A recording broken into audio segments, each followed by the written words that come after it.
Assalamualaikum warahmatullahi wabarakatuh.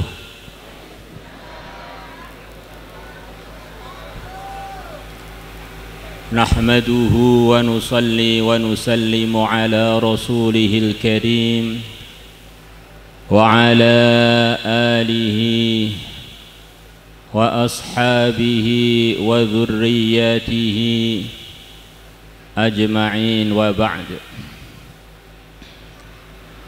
Faqad qala fi kitabihil karim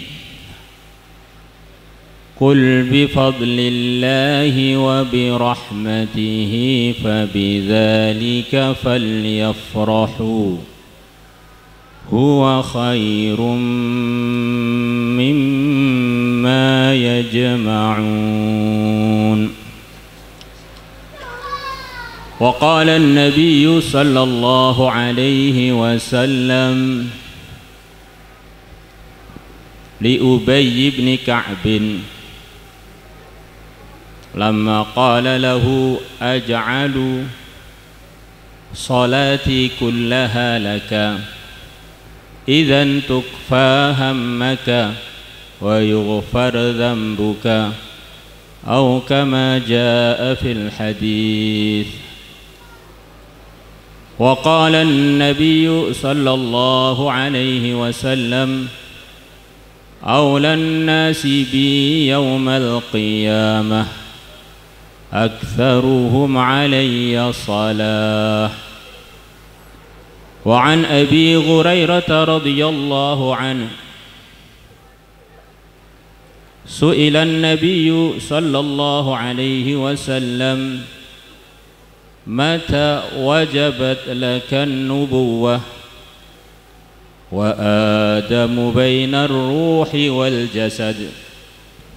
Rawahu at-Tirmidzi wa qala hasanun sahih atau kama jaa fil hadith. Hadirin hadirat yang kami muliakan, yang mulia Nabi besar Muhammad sallallahu alaihi wasallam telah bersabda dalam hadis sahih riwayat Muslim,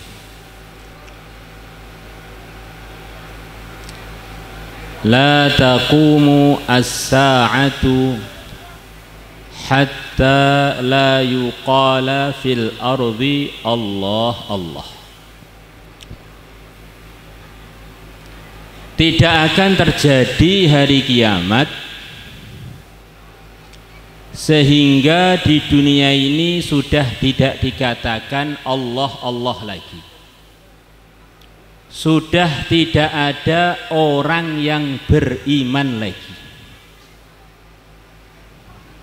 Hadirin hadirat yang kami muliakan, khususnya para ulama, para sesepuh, andaikan di dunia ini orang iman tinggal satu saja, yang lainnya sudah wafat, yang satu tinggal di Madura, imannya paling lemah, tinggal dia saja, amalannya pun lemah, mungkin ke masjid jarang-jarang saja. Sebab berkahnya seorang yang beriman, para hadirin, para hadirat yang kami muliakan, seluruh dunia belum diizinkan untuk terjadi hari kiamat. Orang beriman satu, barokahnya menyebar sampai pojok-pojok dunia, untuk manusianya, untuk jinnya, untuk lautannya, untuk gunung-gunungnya, pohon-pohonnya, dan daratannya. Satu orang beriman. Bagaimana kalau dua orang beriman? Bagaimana kalau tiga orang beriman? Bagaimana kalau sekian ratus orang beriman laki perempuan kumpul jadi satu dalam acara yang diridhai Allah? Berapa banyak kebaikan dengan sebab perkumpulan-perkumpulan. Semoga yang seperti ini akan menyebar kebaikan sampai pojok-pojok dunia, sampai kutub utara, sampai Finlandia, sampai Amerika, sampai Cina, sampai Belanda, sampai Mbawean, sampai segitiga Bermuda. Kita sebagai orang beriman nih, bagaimana ada rasa tanggung jawab. Saya baik saya ini akan mempengaruhi seluruh dunia. Saya buruk juga akan menggegerkan seluruh dunia keburukan saya. Saya sembunyi-sembunyi di kamar wiritan, maka nur wirid ini akan mempengaruhi anak cucu saya, mempengaruhi masjid saya, mempengaruhi istri saya, mempengaruhi suami saya, mempengaruhi seluruh dunia.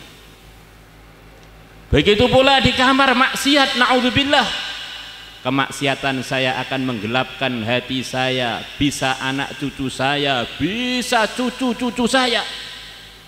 Orang yang ketemu dengan suaminya, ketemu dengan istrinya, lupa bismillah, kemudian terjadi anak, setan akan ikut dalam pertemuan itu. Akhirnya anaknya mengandung unsur syaitan, diajak kebaikan berat, diajak yang buruk-buruk semangat. Kebalikannya para hadirin wal hadirat yang kami muliakan, kalau orang ketemu dengan istrinya, ketemu dengan suaminya, baca bismillah, kemudian terjadi anak, anaknya akan dijaga oleh Allah dari godaan syaitan selamanya.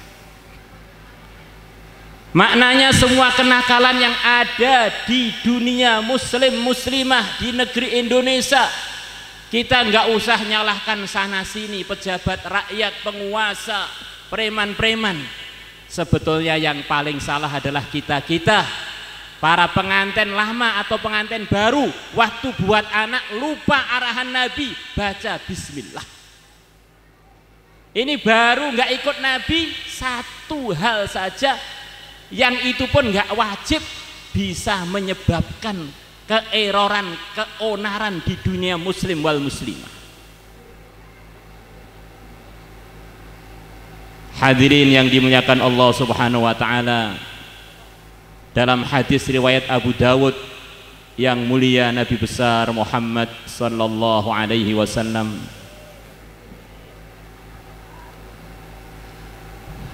beliau bersabda kurang lebihnya, setiap tahun tidak ada hari yang lebih menyusahkan syaitan, lebih menyusahkan iblis, melebihi hari tanggal 9 dari bulan Dzulhijjah,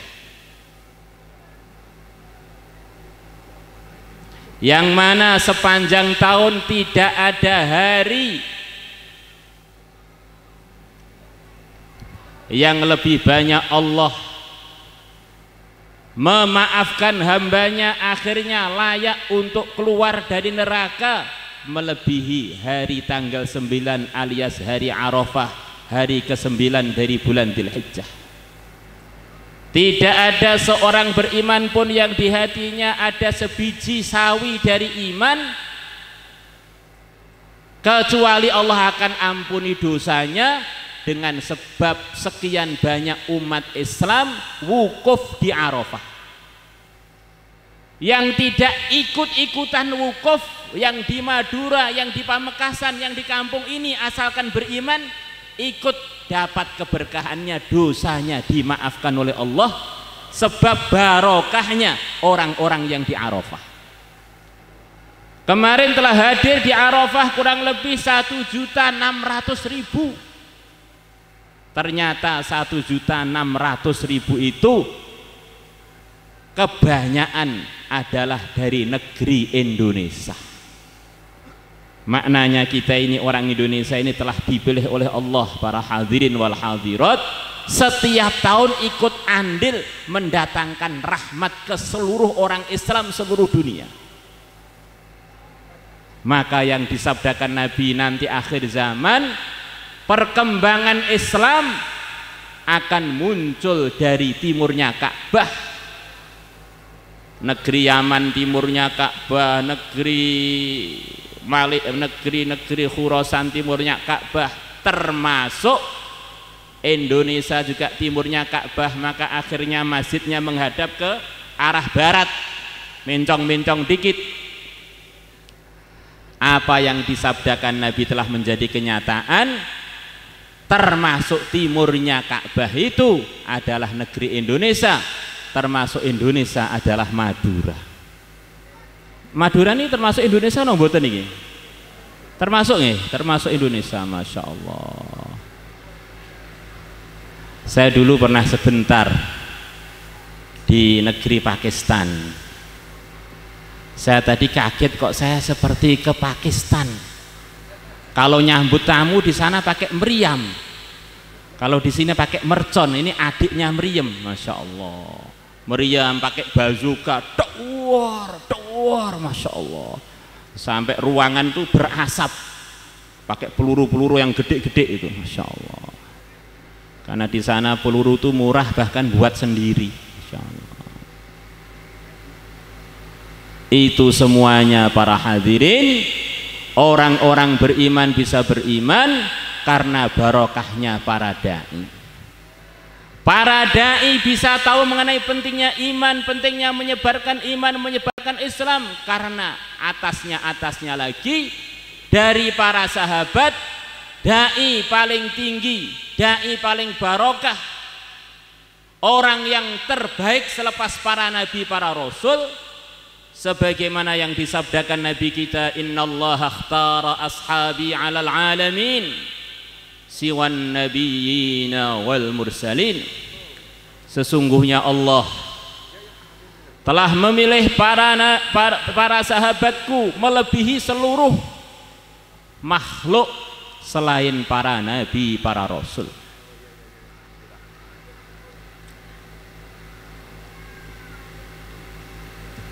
Selepas para nabi, para rasul, para hadirin wal hadirat, yang terbaik adalah para sahabatnya yang mulia, Nabi besar Muhammad sallallahu alaihi wasallam, pimpinan hidayah. Kita ikut siapapun dari beliaunya, kita akan dapat ridhonya Allah. Para sahabat yang tertinggi adalah dua mertua Nabi, dua menantu Nabi. Sayyidina Abu Bakar, Sayyidina Umar, dua mertua Nabi. Sayyidina Utsman, Sayyidina Ali, dua menantu Nabi. Ini adalah sahabat terbaik, Khulafaur Rasyidun.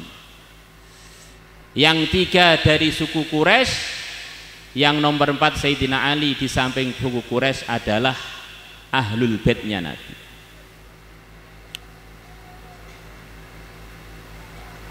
Yang mulia Nabi besar Muhammad SAW punya 3 menantu, tapi kebanyakan kita taunya 2. Mantu yang ketiga namanya siapa Pak Najib? Kang Muiz tahu mantunya Nabi yang ketiga namanya siapa?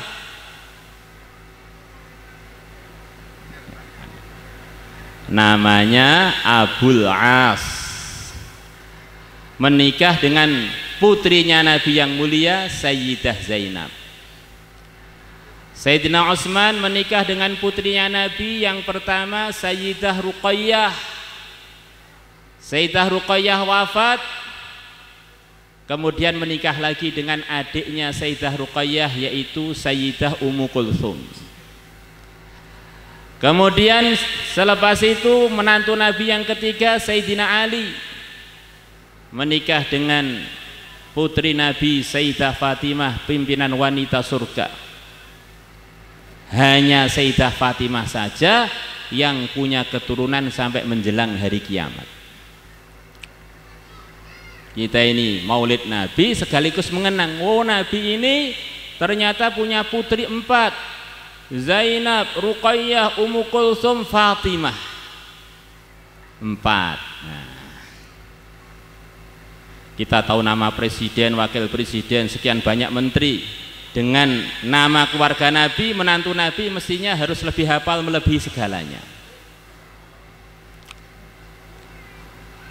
Mertua Nabi Sayyidina Umar, Sayyidina Abu Bakar. Sayyidina Abu Bakar nama aslinya adalah yang masyhur Abdullah. Kemudian bapak beliau yang masyhur namanya Utsman. Jadi artinya Abdullah bin Utsman. Kemudian beliau sering dipanggil Abu Bakar, ayahnya dipanggil Abu Quhafah. Kenapa Abu Bakar dipanggil Abu Bakar? Sedangkan beliau nggak punya putra atau putri namanya Bakar. Karena beliau, kata sebagian ulama, selalu terawal dalam segala kebaikan. Bakar artinya yang pertama. Abu Bakar selalu pertama di dalam segala kebaikan. Dalam iman, dalam infak, dalam keberanian, di dalam membela Nabi, di dalam keimanan. Diriwayatkan kalau enggak salah dari sahabat Ibnu Umar radhiyallahu anhuma, yang mulia Nabi besar Muhammad sallallahu alaihi wasallam bersabda, "Lau ghuzina imanu Abi Bakrin bi imani jami'il ummah la rajaha bihim." Andaikan imannya Abu Bakar ditimbang dengan imannya seluruh umat, tentu saja imannya Abu Bakar akan mengungguli imannya seluruh umat. Para ulama mengatakan termasuk umat itu adalah Sayyidina Umar. Ini andaikan ada 2 timbangan, satunya isinya Sayyidina Abu Bakar, satunya seluruh orang beriman. Imannya Abu Bakar mengungguli seluruh umat, mulai Nabi Adam sampai umat terakhir. Ibnu Katsir radhiyallahu anhu beliau mengatakan rahimahullah bahwa Sayyidina Abu Bakar adalah makhluk yang paling afdol selepas para anbiya, sahabat yang paling afdol sekaligus makhluk yang paling afdol selepas para anbiya. Maka yang jadi asbab hidayah yang tertinggi adalah para anbiya yang dibimbing langsung oleh Allah. Ulaikal ladzina hadallah. Para anbiya jumlahnya 124 ribuan. Dari mereka kurang lebihnya 313 adalah para rusul. Dari para rusul ada 5 pimpinannya, ulul azmi minar rusul. Nabi Nuh, Nabi Ibrahim, Nabi Musa, Nabi Isa. Pimpinan dari seluruh pimpinan adalah yang mulia Nabi besar Muhammad sallallahu alaihi wasallam. Suatu hari, hadirin wal hadirat yang kami muliakan, dalam hadis riwayat Abu Hurairah, Nabi kita ditanya, "Ya Rasulullah,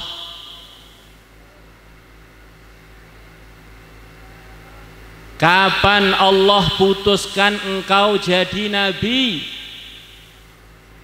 Maka Nabi menjawab, "Aku diputuskan jadi nabi sedangkan Adam masih belum diciptakan oleh Allah."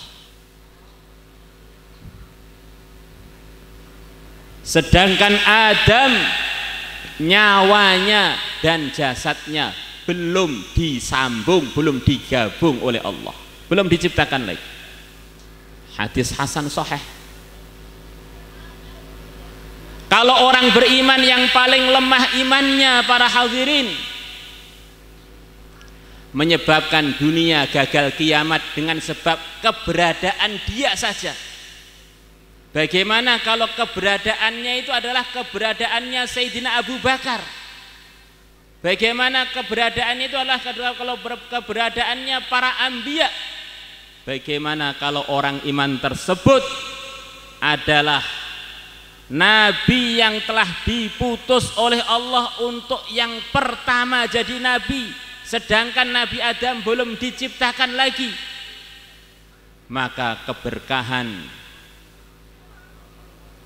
yang muncul dengan sebab Nabi kita tidak akan bisa dihitung oleh siapapun saking banyaknya. Sebagaimana hadis riwayat Jabir, pertama kali Allah ciptakan makhluknya semuanya, pertama kali yang diciptakan adalah Nur Muhammad, darinya baru Allah menciptakan makhluk-makhluk yang lain. Maka secara asbab wujudnya orang beriman, wujudnya dunia, wujudnya langit dan bumi semuanya itu adalah dari berkahnya, nurnya yang mulia Nabi besar Muhammad sallallahu alaihi wasallam, yang Allah telah menghadiahkan beliau untuk jadi pimpinan kita, pimpinan umat akhir zaman, umat yang terbaik dipimpin oleh Nabi yang terbaik. Semoga majelis ini para hadirin, majelis yang menampakkan gembira kita dengan lahirnya yang mulia Nabi besar Muhammad SAW, pimpinannya seluruh makhluk, makhluk yang termulia, makhluk yang nurnya pertama kali diciptakan oleh Allah. Allahumma salli wa sallim ala sayyidina Muhammad wa ala ali sayyidina Muhammad. Sebagian ulama mengatakan, para hadirin hadirat yang kami muliakan, ada orang di sini, ini teman kami dari Temboro, Najib, kok tiba-tiba kaya? Kenapa kok tiba-tiba kaya itu Pak Najib? Oh, karena dia dekat dengan Menkeu, Menteri Keuangan, akhirnya kecipratan uangnya. Hari-hari ini mengucurkan dana 200 triliun, ternyata Kang Najibnya dapat 20-nya. Nah, nggak tahu 20.000 apa 20 triliun. Oh, karena dekat dengan Menkeu akhirnya tiba-tiba Najib kaya. Para sahabat jadi wali yang tertinggi, sebabnya karena pernah ketemu Nabi, beriman dengan Nabi. Maka sebagian ulama mengatakan tidak ada cara untuk meningkatkan kesolehan kita, bagi laki atau perempuan, dan menyelesaikan masalah-masalah kita secara asbab yang Allah telah ciptakan, melebihi kita usaha mendekat, membangun ikatan yang baik dengan yang terbaik, yang mulia Nabi besar Muhammad sallallahu alaihi wasallam. Caranya bagaimana? Di antara caranya adalah cara yang telah diarahkan Nabi. Yang ini, majelis ini bukan sekedar mau cerita, mau praktek. Biar yang hadir, yang mengisi memang sengaja dalam usaha yang sama, usaha bareng-bareng memperbaiki hubungan dengan Allah, dengan usaha mendekat dengan nabinya yang tercinta. Harapannya kita ditolong oleh Allah untuk bisa meniru, mentaati, mempraktekkan arahan-arahan beliau Nabi besar Muhammad sallallahu alaihi wa ala alihi wa sahbihi wa baraka wasallam. Ringkas cerita, datang seorang sahabat, sahabat Ubay ibnu Ka'bin. Sahabat Ubay ibnu Ka'bin niku sinten? Kita hari-hari baca Quran, di Masjid Asy-Syakur baca Quran, di Temboro baca Quran, banyak orang hafid Quran, hafidho Quran. Coba yang hadir di sini yang hafid Quran angkat tangan. Ya, Kang Robit hafid Quran. Siapa lagi? Nah, ya, dua. Siapa ini? Muiz. Ya, dua. Mungkin saya sendiri pernah hafal Quran. Nah. Dan yang lain-lain minimal hafal Al-Quran bagian Fatihah. Alhamdulillah, itu bagian dari Quran juga, Masya Allah. Dari 114 surat sudah hafal satu, tinggal nambahi 113 surat lagi, Masya Allah. Ya Rasulullah, jadi semua sanad Quran yang kita baca itu para hadirin wal hadirat selalu saja diantaranya melalui sahabat Ubay bin Ka'b. Di sahabat Ubay bin Ka'b itu tokoh besarnya sahabat dalam meriwayatkan Quran untuk sahabat dan untuk umat. Di antara arahan Rasulullah kepada beliau, si hafid Quran, si imam Quran, si panutan Quran dari kalangan sahabat apa? Ya Rasulullah, saya akan menjadikan seluruh doa saya berupa sholawat. Di kesibukan beliau di samping menjaga Qurannya dan yang Quran, sholawat, sholawat, sholawat, sholawat, sholawat. Maka Nabi bersabda, idzan tukfa hammaka. Kalau kamu doa kamu sholawat, sholawat, sholawat, sholawat terus, kesusahan-kesusahan kamu akan dibereskan oleh Allah. Wa yughfar dzambuka, dan dosa kamu akan dimaafkan oleh Allah. Sampai para ulama mengatakan, dan dikatakan juga oleh Syekhul Azhar sekarang, Syekh Ahmad Thayyib, ulama sepakat, nggak ada ikhtilaf bahwa amalan sholawat cukup untuk menyelesaikan urusan akhirat, urusan dunia, untuk mendatangkan hujan, untuk mendapatkan keinginan-keinginan, untuk kesembuhan dan berbagai macam permasalahan. Di antara sholawat yang isinya untuk menyelesaikan seluruh masalah adalah sholawat an-nariyah, sholawat yang di antara ceritanya ini sholawat dari negeri Arab sana, dari negeri Maroko. Kok bisa sampai ke Indonesia, ceritanya bagaimana? Diduga sangat kuat memang sebagian ulama-ulama negeri Maroko sebagian pernah datang ke Indonesia, bahkan sebagian pernah datang ke Jawa Timur, bahkan sebagian pernah datang ke Madura untuk menyampaikan agama. Maka sekian banyak kuburan Al-Maghrobi, Al-Maghrobi, Al-Maghrobi. Maka supaya hajat-hajat kita dimudahkan oleh Allah, yang kita inginkan diberi oleh Allah, yang sakit-sakit disembuhkan oleh Allah, maka kita baca salawat nariyah sekarang juga, kita baca 5 kali, nanti salawat-salawat yang lain.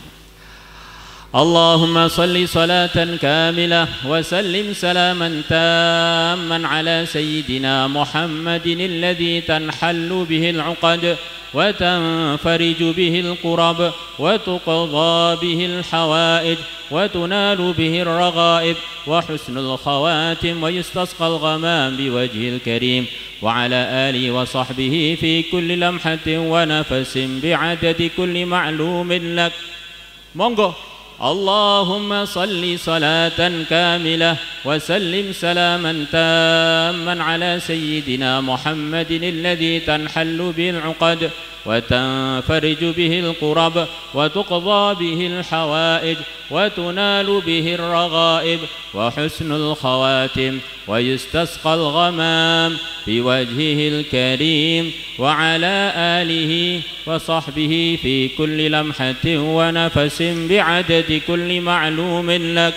Allahumma salli salatan kamilah wa sallim salaman tamman ala sayyidina Muhammadin alladhi tanhallu bihil uqad wa tanfariju bihil qurab wa tuqdha bihil hawaij wa tunalu bihil raghaib wa husnul khawatim wa yustasqal ghamam biwajhihil karim wa ala alihi wa sahbihi fi kulli lamhatin wa nafasin bi'adadi kulli ma'lumin lak.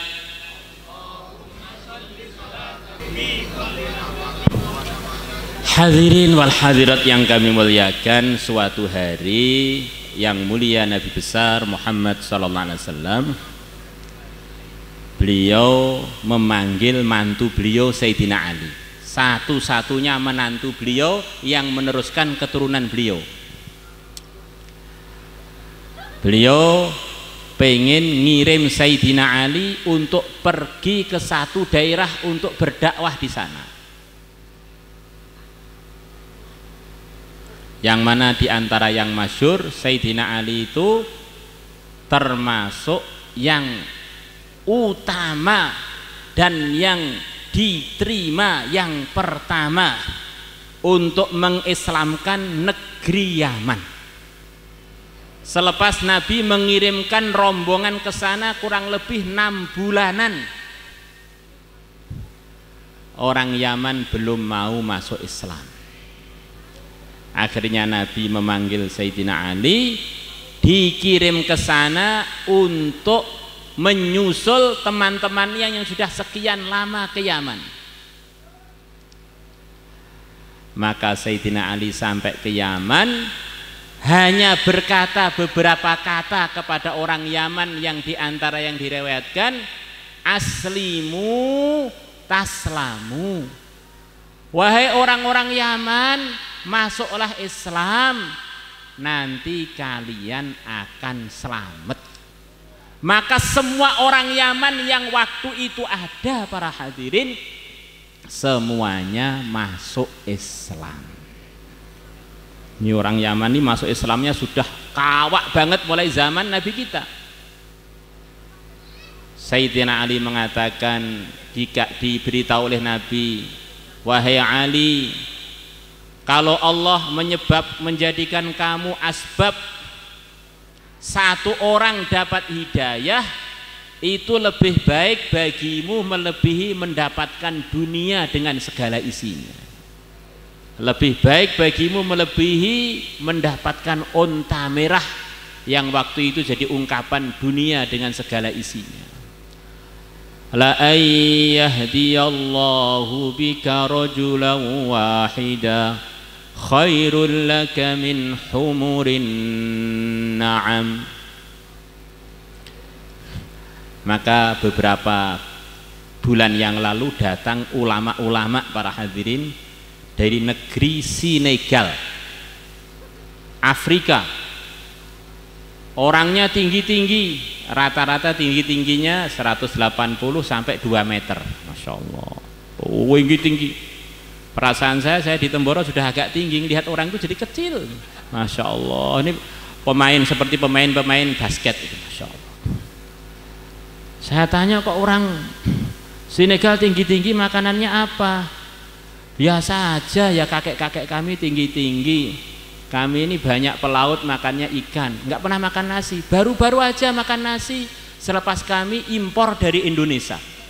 Di orang Senegal tuh nasinya dapat dari Indonesia. Masya Allah.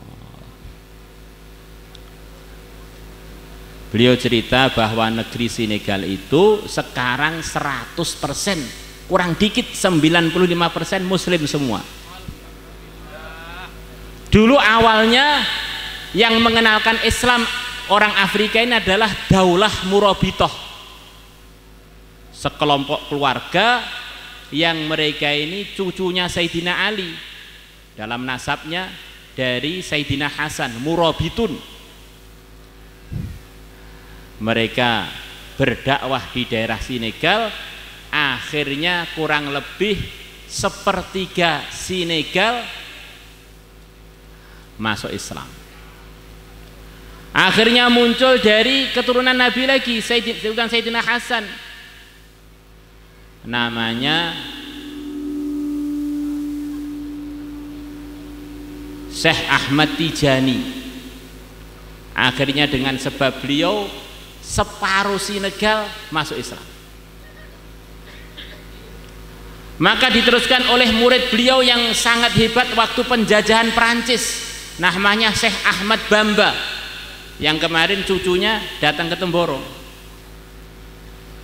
Akhirnya ini Syekh Ahmad Bamba ini hampir seluruh hidupnya dipenjara oleh Perancis. Tapi yang aneh, sebab beliau hampir yang tersisa dari negeri Senegal tadi masuk Islam, padahal dakwahnya dari penjara. Di penjara bareng orang-orang non muslim, saat penjara masuk Islam. Kemudian murid-muridnya yang keluar sama Islam mengislamkan orang lagi. Amalan beliau yang diulang-ulang setiap hari, katanya minimal 10.000, adalah sholawat Al-Fatih. Maka kita sekarang akan baca sholawat Al-Fatih harapannya Allah berikan hidayah pada kita dan jadikan kita asbab hidayah, sebab kebaikan untuk istri kita, mertua kita, ahli kampung kita, untuk Madura, bahkan untuk seluruh dunia. Allahumma salli ala sayyidina Muhammadin al-Fatih lima ughliq wal khatim lima sabaq ناصر الحق بالحق والهادي إلى صراطك المستقيم وعلى آله حق قدره ومقداره العظيم اللهم صل على سيدنا محمد الفاتح لما أغلق والخاتم لما سبق ناصر الحق بالحق والهادي إلى صراطك المستقيم وعلى آله حق قدره ومقداره العظيم اللهم صل على سيدنا محمد الفاتح لما أغلق والخاتم لما سبق ناصر الحق بالحق والهادي إلى صراطك المستقيم وعلى آله حق قدره ومقداره العظيم. Para sahabat menurut versi Imam Syafi'i ini panutan kita. Kita ini kan ahlu sunnah wal jamaah.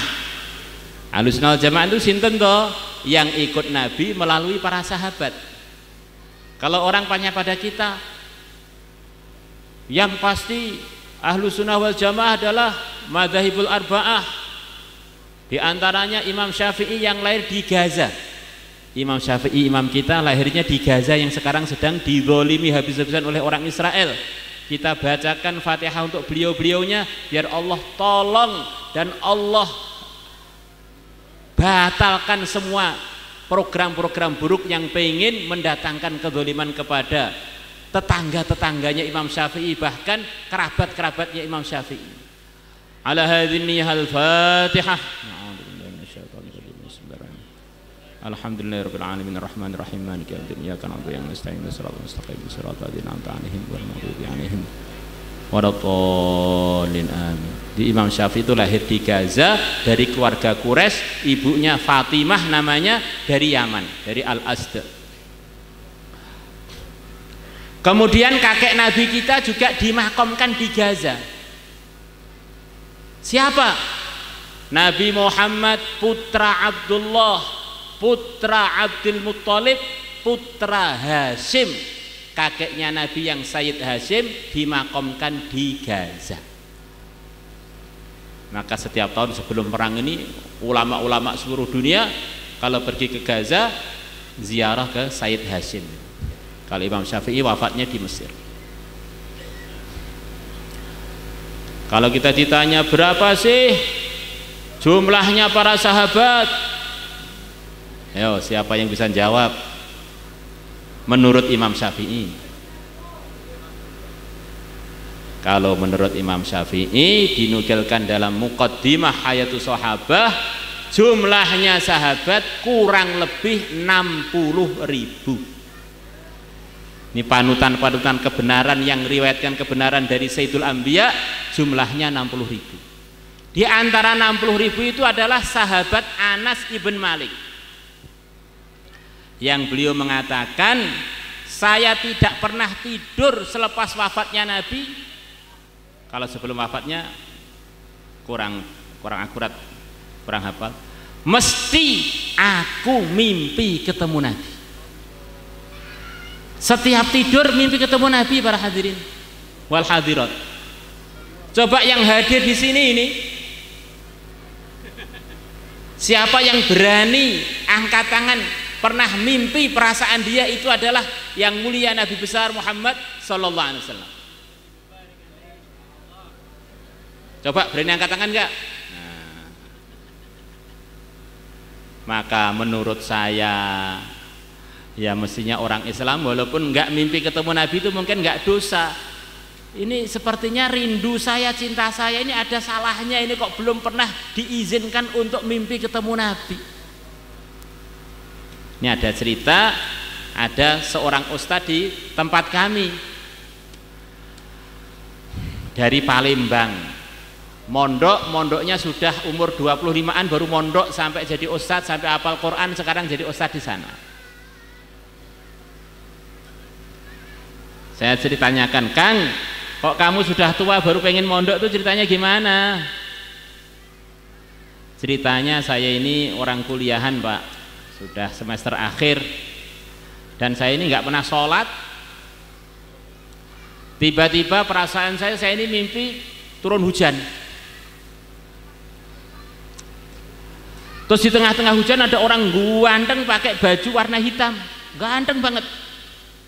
Dan memang dalam banyak riwayat di antara warna baju yang pernah dipakai Nabi adalah warna hitam. Kisah As-Sauda dalam Syama'il Tirmidzi, di antara baju yang pernah dipakai Nabi adalah warna hitam.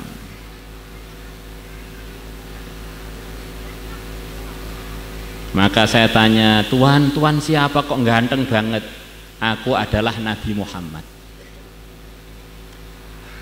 Selepas mimpi itu kok saya pengen sholat, pengen mondok, sampai akhirnya hafal Quran, para hadirin. Masya Allah. Kata Imam Suyuti rahimahullah, kurang lebihnya orang itu kalau pas mimpi ketemu Nabi belum tentu orang soleh. Seperti tadi, belum tentu orang soleh, tapi biasanya akan jadi soleh dan akan wafat husnul khotimah, katanya begitu. Maka sebagian ulama menyusun sholawat, di antaranya sholawat Al-Fatih tadi, dan ada sholawat yang biasa dikatakan oleh sebagian kiai di Jawa namanya sholawat ilmu. Kalau orang sering melafadzkannya, harapannya mudah mimpi ketemu yang mulia Nabi besar Muhammad sallallahu alaihi wasallam. Mari kita baca salawat lagi. Allahumma salli ala Sayyidina Muhammad wa ala ali Sayyidina Muhammad fi kulli lamhatin wa nafasin fi adadi kulli ma'lumin lak. Allahumma salli ala Sayyidina Muhammad وعلى آل سيدنا محمد في كل لمحة ونفس بعدد كل معلوم لك. اللهم صل على سيدنا محمد وعلى آل سيدنا محمد في كل لمحة ونفس بعدد كل معلوم لك.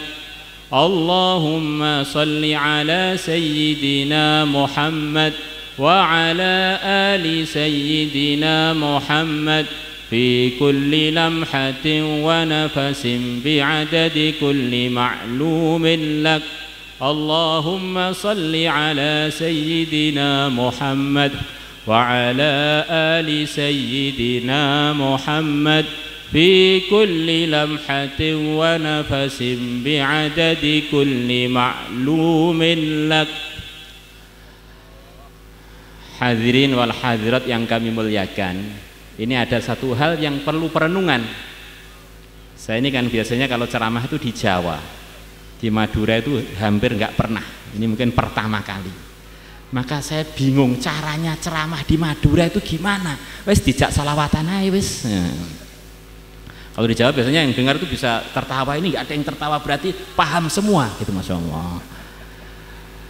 Jadi ada renungan.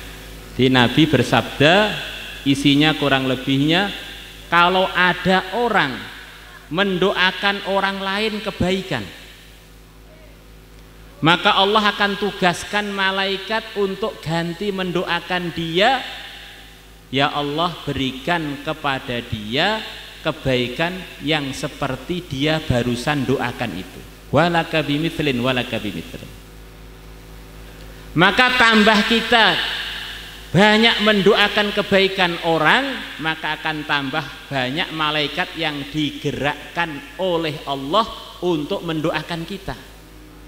Dan doanya para malaikat tuh, beliau berdoa dengan jasad beliaunya yang terbuat dari nur, yang tidak pernah berbuat dosa sama sekali, para malaikat. Maka para kiai mengatakan, kalau kamu pengen doa kamu makbul, diantaranya pinjem lidahnya para malaikat. pasti doa kamu nanti bermutu dan diterima oleh Allah. Di antara caranya adalah banyak mendoakan kebaikan orang. Maka ada penelitian, ini penelitiannya para ilmuwan urusan sanad. Tidak ada sholawat yang lebih kuat riwayatnya, yang lebih akurat para rawi-rawinya, yang diajarkan Nabi kepada umatnya, melebihi sholawat Ibrahimi yang akhirnya sholawat itu digunakan untuk tahiyat akhir, sholat fardu dan sholat sunnah. Ternyata isinya selalu riwayatnya sama, ada tambahan wa ala alihi. Allahumma sholli wa sallim ala sayyidina Muhammad wa ala ali sayyidina Muhammad. Ya Allah, berikan rahmat ta'zim, berikan keselamatan kepada Nabi Muhammad dan kepada al Muhammad, kepada keluarga Nabi Muhammad. Maka dalam madhab Syafi'i yang dimaksud keluarga Nabi Muhammad adalah seluruh orang beriman.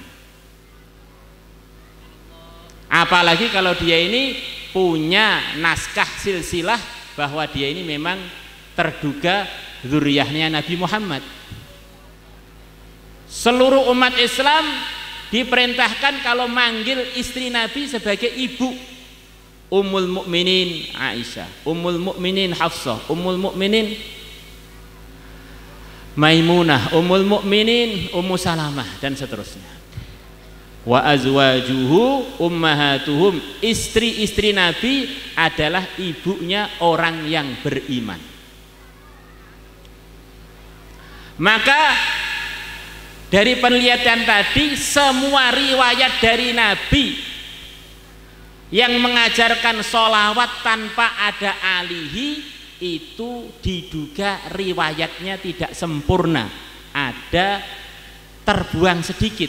Yang pasti sempurna adalah salawat Ibrahimi tadi, ada wa ala alihi.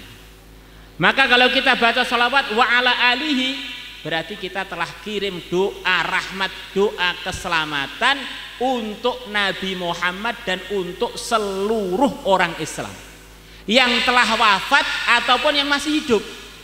Karena Nabi Muhammadnya secara roh, secara jasad sudah wafat. Maka alnya pun begitu juga yang masih hidup atau yang sudah wafat. Sekarang orang Islam yang masih hidup anggap saja mendekati 2 miliar. Berarti kita baca sholawat karena pakai ilmu tadi para hadirin wal hadirat ditambah alihi, kita telah ngirim doa keselamatan kepada miliatan umat Islam.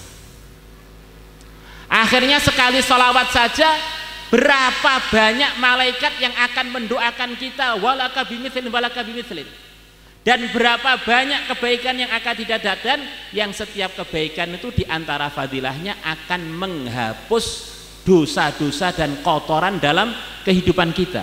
Innal hasanati yudhibna as-sayyiati, sesungguhnya kebaikan-kebaikan akan menghapus keburukan-keburukan.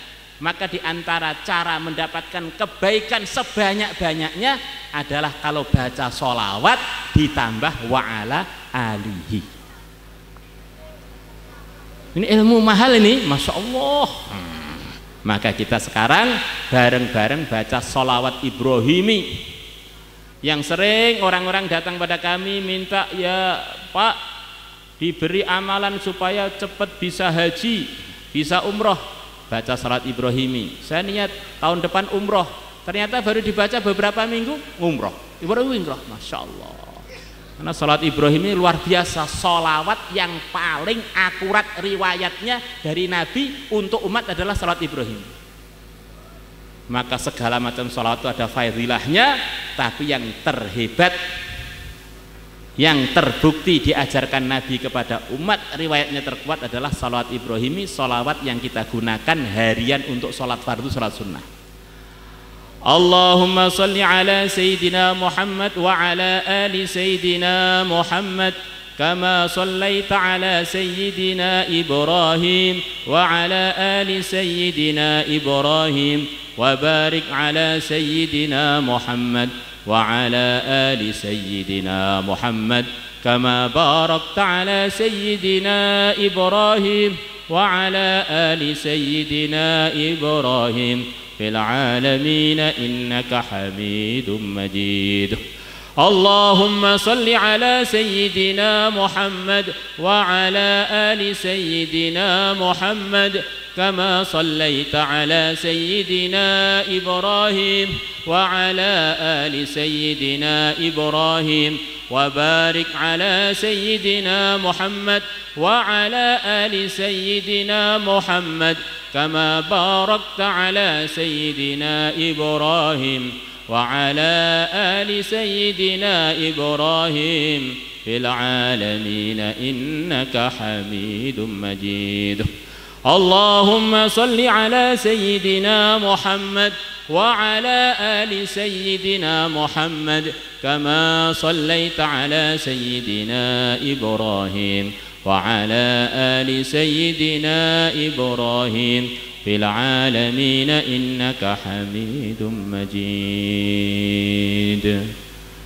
Kita bergembira dengan kelahiran Nabi, kita sempurnakan sikap kita seperti sikapnya sahabat Ansor ketika mereka menyambut Nabi dengan mahalul qiyam yang barusan kita laksanakan tadi. Tala'al badru alaina, terakhir ji'ta bil amril muta'. Kami orang-orang Madinah bukan sekedar bergembira dengan kedatangan engkau ya Rasulullah, kami siap untuk menggembirakan engkau dengan mentaati perintah-perintah Tuhan. Tuhan datang ke sini, semua perintah Tuhan akan ditaati. Maka jadilah Yathrib yang asalnya penuh masalah menjadi Madinah Al-Munawwarah, menjadi At-Thayyibah, menjadi Al-Mahfudhah, menjadi Sayyidatul Buldan, dengan sebab mereka menggembirakan Rasulullah SAW dengan melaksanakan Islam yang telah dibawa oleh Nabi dari wahyunya Allah kepada beliau. Maka kita setiap mau ngomong, para hadirin wal hadirat, setiap mau duduk, mau makan, mau keluar rumah, masuk rumah, mau dagang, mau nikah, mau berbuat apapun, rasakan ini menggembirakan Nabi apa tidak ini. Kalau menggembirakan Nabi saya teruskan, kalau mengecewakan Nabi saya tidak pernah sekali-kali akan melaksanakan. Insya Allah semuanya niat. Di antara wasiat akhir Nabi adalah untuk umat laki perempuannya, jagalah sholat, jagalah sholat, jagalah sholat. Maka semuanya laki perempuan bagaimana? Selalu usaha menjaga sholat. Di antaranya wasiat Nabi yang terakhir, iqtadaitu billadaini ba'di Abi Bakrin wa Umar. Kalau nanti saya wafat, ikutilah dua orang ini, Abu Bakar dan Umar. Di antara para hadirin wal hadirat, wasiatnya Sayyidina Abu Bakar kepada umat, saya enggak terima kalau agama ini berkurang sedangkan saya masih hidup. Maka bagaimana kita bapak-bapak, ibu-ibu melihat musola enggak hidup, kita nangis risau. TPA, TPQ tidak ada yang mendukung, kita usaha menghidupkannya. Majelis-majelis yasinan, majelis tahlilan, kalau kurang ramai kita ikut risau, kita ikut nangis bagaimana ikut merampaikannya. Majelis-majelis pengajian kok kurang ada yang minat, kita usaha untuk menyemangati teman-teman untuk pada hadir. Tidak boleh agama ini berkurang. Kalau agama berkurang, rahmat berkurang. Kalau rahmat berkurang, pertolongan berkurang. Kalau Allah nggak tolong, siapa yang akan bisa menolong kita? Sayyidina Abu Bakar mengatakan, ayang kusudin wa ana hayy, apakah agama akan berkurang sedangkan saya masih hidup? Saya enggak terima agama berkurang sedangkan saya masih hidup. Toko berkurang saya susah, dagang berkurang saya susah, agama yang manfaatnya dunia akhirat berkurang saya enggak susah. Saya ini umat Nabi nomor berapa begini ini? Di antara nasihatnya Sayyidina Umar untuk umat, ingat Allah adalah obat, lupa kepada Allah adalah penyakit. Maka kita lihat kita ini wiritannya ini berapa kali sehari itu, Kalau kita nggak ingat Allah berarti kita sakit. Kalau kita zikirnya setiap hari hanya 1 jam berarti 23 jam sakit. Kalau kita zikirnya separuh hari berarti kita ini separuh hari sehat, separuh hari sakit. Kalau kita zikirnya 24 jam baru kita namanya orang yang sehat, kata Sayyidina Umar. Kalau nggak pernah zikir full penyakit. Orang bisa merosot, bisa lalai, bisa maksiat, bisa error karena lupa kepada Allah. La ilaha illallah. Allahumma sholli wa sallim ala sayyidina Muhammad wa ala ali sayyidina Muhammad. Kemudian di antara wasiatnya Nabi di akhir-akhir hidup beliau adalah istausu bin nisa'i khaira. Aku pesan pada para laki-laki untuk memperhatikan istri-istrinya, para wanita-wanitanya. Kita sudah menikahi mereka, pernah nggak ngurus sholatnya piye, ngajinya piye, akhiratnya piye? Jangan hanya sekedar untuk masak, manak dan macak saja. Ketika kita mau masuk surga digeret oleh istri kita, bapak saya masuk neraka gara-gara nggak pernah kamu tanya amalan saya bagaimana. Kamu enak-enak ke masjid nggak pernah ngurus nasib akhirat saya. Itu diantara wasiat Nabi kepada para laki-laki. Begitu juga para ibu-ibu mendukung laki-lakinya untuk pergi ke masjid. Nabi pesan apa yang dipesankan Ibnu Mas'ud pada kalian umat Muhammad terimalah. Di antara pesannya Sayyidina Ibnu Mas'ud kepada para laki-laki, selama laki-laki jadi ahli masjid akan selalu dapat bimbingan dari Allah. Kalau sudah nggak jadi ahli masjid, jauh dari bimbingannya Allah. Maka kalau suaminya sudah waktunya sholat, waktunya azan, didukung, bapak silahkan ke masjid. Kalau kamu terbimbing, akhirnya bisa membimbing keluarga ini menuju ridhonya Allah. Kalau kamu nggak terbimbing, nanti kita bareng-bareng dalam kesemrawutan nanti. Insya Allah semuanya niat, insya Allah semuanya itu hadiah dari Allah. Maka kita akhiri majelis kita dengan doa supaya Allah karuniakan kebaikan-kebaikan tadi, ridhonya Allah, dan menggembirakan yang mulia Nabi besar Muhammad SAW. Dengan keyakinan dalam hadis riwayat Bazzar atau Tabarani, Nabi bersabda, semua amalan umatku ini ditampakkan oleh Allah kepada aku. Tu'radu alayya a'malu ummati. Maka harapannya kita berdoa, Nabi kita diizinkan oleh Allah untuk ditampakkan kepada beliau, akhirnya beliau ikut mengamini doa kita, akhirnya kita menjadi orang-orang yang diridhoi Allah dan menggembirakan beliaunya yang mulia Nabi besar Muhammad sallallahu alaihi wasallam. Yang doa saya, yang doa saya apa? Langsung ya. Allahumma shalli ala sayyidina Muhammad wa ala ali sayyidina Muhammad كما صليت على سيدنا إبراهيم وعلى آل سيدنا إبراهيم في العالمين إنك حميد مجيد. Ya Allah, kebaikan-kebaikan yang Kau berikan kepada hamba-Mu yang saleh, yang salihah, ya Allah, berikanlah kebaikan karunia itu kepada kami, kepada ahli negeri kami, kepada umat Islam di mana saja, khususan yang hadir di majlis maulid ini. Ya Allah, ya Allah, tunaikanlah hajat-hajat kami.